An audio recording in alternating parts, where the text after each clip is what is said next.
Hi guys, Karen Miller here from Asleep at Last. Welcome to another one of my videos. Please remember to subscribe to my channel to be notified of when I do a new video. So this video is all about what kind of sleep props, tools, equipment that you can buy for yourself to prepare for the birth of your baby, to prepare for having a newborn. Specifically, obviously, things that are going to help with their sleep.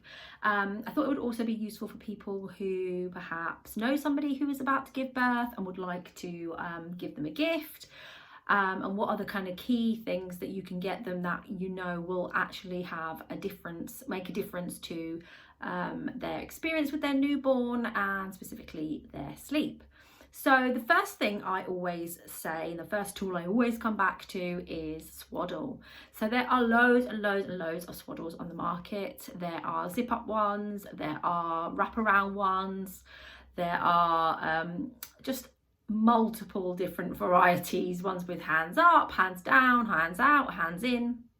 I would go for whichever one you think is going to be easiest for you to use. So lots of times when parents say to me that they tried a swaddle and it didn't work for their little one, it's usually because they were trying to do it when their newborn was overtired. And when a baby is overtired of any age, or a toddler, they're going to fight everything. So when using a swaddle, the key to having success with it from the beginning is using it from the beginning, so literally as soon as they're born, and to get them into it before they are due asleep. So even if that's like as soon as they've had a feed, pop them into it. Especially in the early days, it doesn't really matter, they could be in it most of the day. So you might want to get more than one swaddle as well, so that, you know, obviously if you're washing one, you've got one spare, and if you get spit up, etc., it's a good idea to have a few of them dotted around the house. You can just grab them quickly and use them. It can be quite tricky to swaddle yourself. So if you're not familiar with the process of swaddling, watch some YouTube videos. There's loads out there that show you how to swaddle correctly if you're not using a zip up one.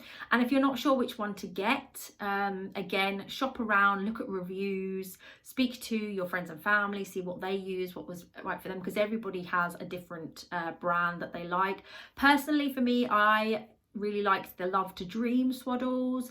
They're really easy to use. The material is really stretchy, so you can use it for a while as they grow, and it keeps them the perfect kind of tightness, so you don't have to worry about whether or not you've got it tight enough, because it does have to be quite tight, and you don't have to stress too much about where their hands are, because their hands kind of slot. They have the one where you can put the baby can put their hands up, because sometimes baby does like to suck on their hands, their fingers, especially when they get a bit bigger and the hand-eye coordination of that comes. They like to do that quite a lot.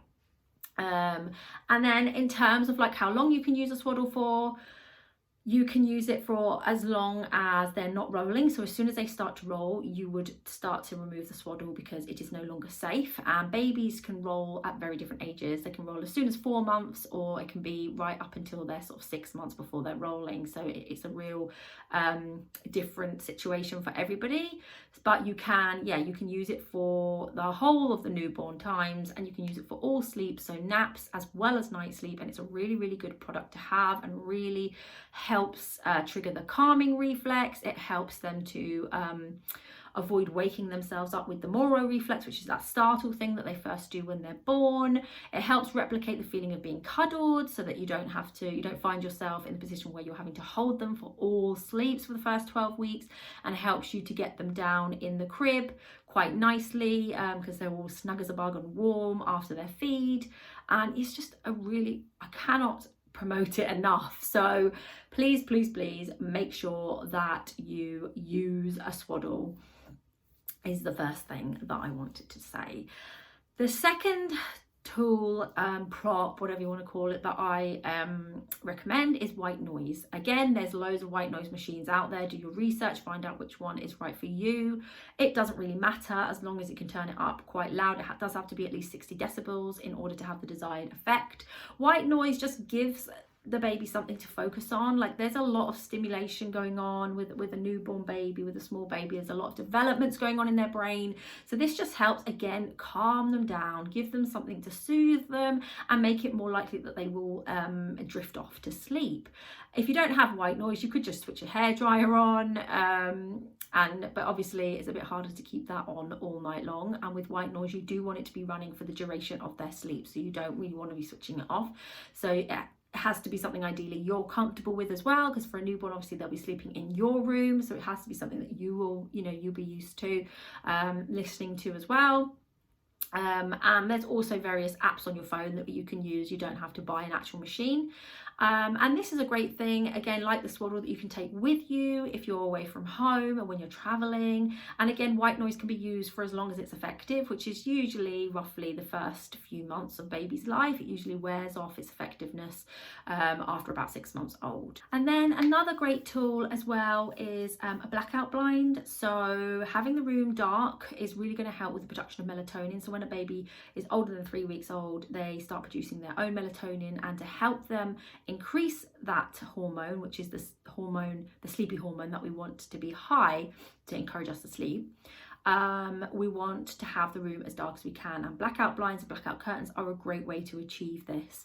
So again, there's lots of different brands around blackout blinds. It doesn't really matter on the brand as long as it's a blackout blind. There's always going to be light coming in around the edges, especially in the summer months.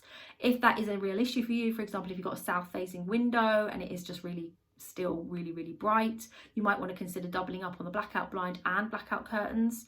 That's always a good idea. If that still is not bright, if that still is not dark enough, you can always use towels around the edges or tin foil sealed right up to the corners of the window, which will block out the maximum amount of light. So you really do want to encourage your newborns to have naps in the dark as well from about 8 weeks onwards, so that you teach them to help teach them night and day, and to encourage them to have naps that are longer in better quality and longer in the length. Those are kind of my key kind of props, tools, if you like. Dummies, I do have no problem with. For newborns, they can be really great as well, because they trigger the calming reflex. The sucking motion in itself helps baby to sleep. You'll find this especially if you're breastfeeding. That's why they fall asleep on the boob so easily as well. And dummy can be a really good way of stopping them from using you as a dummy or using the bottle as a dummy.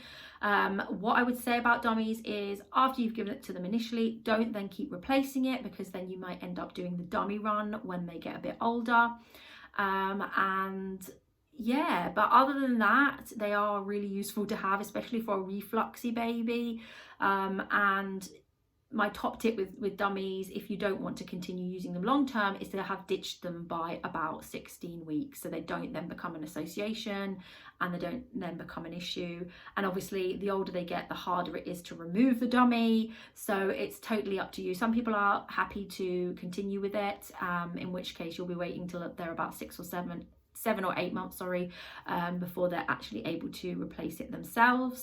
So those are my top tips for tools and props. I hope you found that useful. Please hit like if you did, and remember to subscribe to my channel. Thanks guys.